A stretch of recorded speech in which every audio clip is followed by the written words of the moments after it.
Here now, founder and executive director of the Zioness Movement, Amanda Berman. As always, welcome, Amanda. Your thoughts today on this first? Thank you so much for having me again, Connell.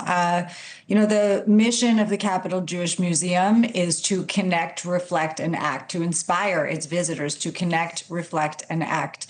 And I think it's so fitting that while the museum is reopening, we are being called to show up, to learn, to engage. And one of the things that I would love for all of the allies of the Jewish community and potential allies, people who are open to learning about our history, about the Jewish experience, about Jewish vulnerability, is whether they can make it to the Capitol Museum or not, to reach out and to come over for Shabbat dinner, to connect with Jews, to ask questions, including hard questions about the war, about Israel, about Jewish identity, about Zionism, the miracle of Zionism, and not to be afraid, because we all really need allies right now. And we're glad the museum is reopening. We hope that it will inspire people to connect, reflect, and act. When we speak more broadly about anti-Semitism, we were struck by an essay written by the Democratic Congressman Greg Landsman.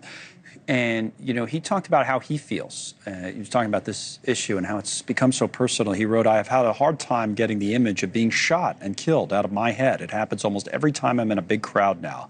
Last Saturday at a rally back home, I decided not to have police protection. Standing in a crowd, talking to constituents, I had the most vivid image. All of a sudden, I saw myself on the ground, dead from a gunshot." And it's just speaking, I guess, to the feeling, and he goes on to say, "I understand the desire for this war to end and for Gazans to be free. I hope people understand Israelis and Jews desperately want security for themselves and their neighbors. They want peace. Either way, we should all advocate for what we believe in, do so peacefully and without violence or hate." This feeling he has, somebody's going to attack him at any moment, even though his larger point is he supports peace. He supports two states, as a matter of fact, he was saying in that piece, that he wrote. So it's just this overall feeling that he has. What would you add to that, if anything?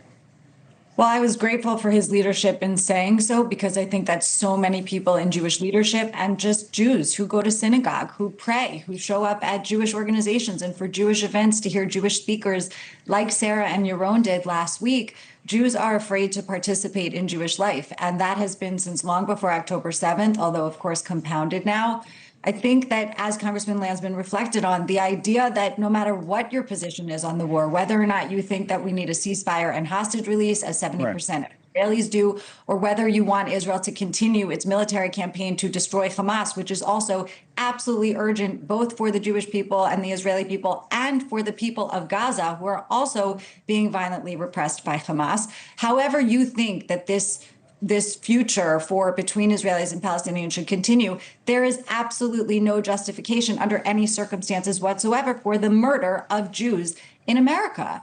And the thing that people seem to be missing is that during COVID, when Asian Americans were being targeted and marginalized and sometimes violently assaulted because of the behavior or the policies, real or perceived, of the Chinese government, all of us in the progressive movement were entirely consistent in our commitment to protecting marginalized communities and saying we don't scapegoat entire communities because of the actions of a foreign government. Let me make this the final point then, because you mentioned America, and it is an issue here, obviously, but also all around the world. There was a survey done. It's really remarkable to stop and think about this for a moment. Again, no matter what you think of all of these issues involved, the survey was over 10,000 Jews in more than a dozen countries, finding 76% identify rising anti-Semitism as their top concern. 76% as their top concern. Final thoughts.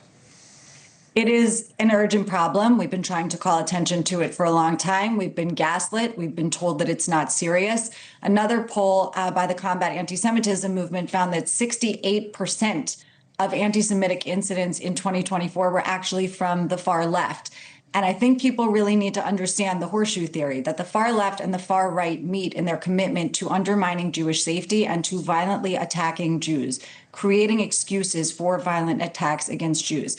The first anti-Zionist manifesto was the Protocols of the Elders of Zion, which ultimately inspired Hitler's Mein Kampf and the mass extermination of the Jews of Europe. Replacing the word Jew with the word Zionist and using that as a justification to attack Jews is as old as the oldest classical anti-Semitic tropes. It cannot be tolerated. It cannot be continued to be normalized in America anywhere, including in the progressive movement. And we have urgent work to do. Thank you for watching. Subscribe below and download our NewsNation app right now on your phone, and you will get fact-based, unbiased news for all Americans.